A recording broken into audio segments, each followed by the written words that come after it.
લોકસભા ચૂંટણી પહેલા પાલનપુરમાં પાટીદારોનું મહાસંમેલનનું આયોજન હતું। કડવા પાટીદારો દ્વારા આયોજિત આ સમારોહમાં આધ્યાત્મિક ચેતનાથી રાષ્ટ્ર ચેતના વિષય પર પાટીદાર આગેવાનો સમાજને દિશા દર્શન આપશે।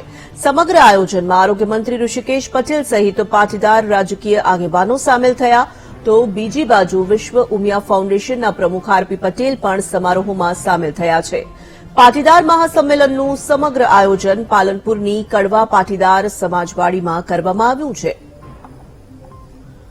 લોકસભા ચૂંટણી એક તરફ દસ્તક દઈ રહી છે, બીજી તરફ પાલનપુરમાં પાટીદારોના મહાસંમેલનનું આયોજન કરવામાં આવ્યું છે। મોટી સંખ્યામાં મહાસંમેલનમાં પાટીદારો ઉમટી પડ્યા છે। ઋષિકેશ પટેલ સહિતના રાજકીય આગેવાનોની ઉપસ્થિતિ પણ આ મહાસંમેલનમાં જોવા મળી રહી છે। સંવાદદાતા મોગજી જોડાયા છે ફોન લાઈન પર। મોગજી, પાલનપુરમાં પાટીદારોનું મહાસંમેલન યોજાઈ રહ્યું છે, કોની કોની ખાસ ઉપસ્થિતિ જોવા મળી રહી છે? પાલનપુર ખાતે વિશ્વ ઉમિયા ફાઉન્ડેશનનું મહાસંમેલન આજે યોજાઈ રહ્યું હતું।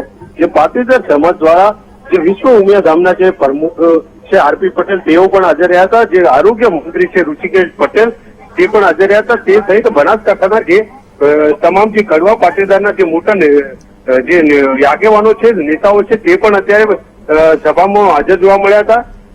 જોકે આ પાટીદાર સમાજ દ્વારા જે આરપી પટેલ જે છે ઉમિયા ધામના પ્રમુખ તેમના દ્વારા નિવેદન પણ સામે આવ્યું છે। સનાતન ધર્મને લઈને એટલે કે આગામી લોકસભા ચૂંટણીને લઈને જે નિવેદન સામે આવ્યું છે કે સનાતન ધર્મને લઈને જે પાર્ટી કામ કરે છે તેની સાથે પાટીદાર સમાજ રહે છે।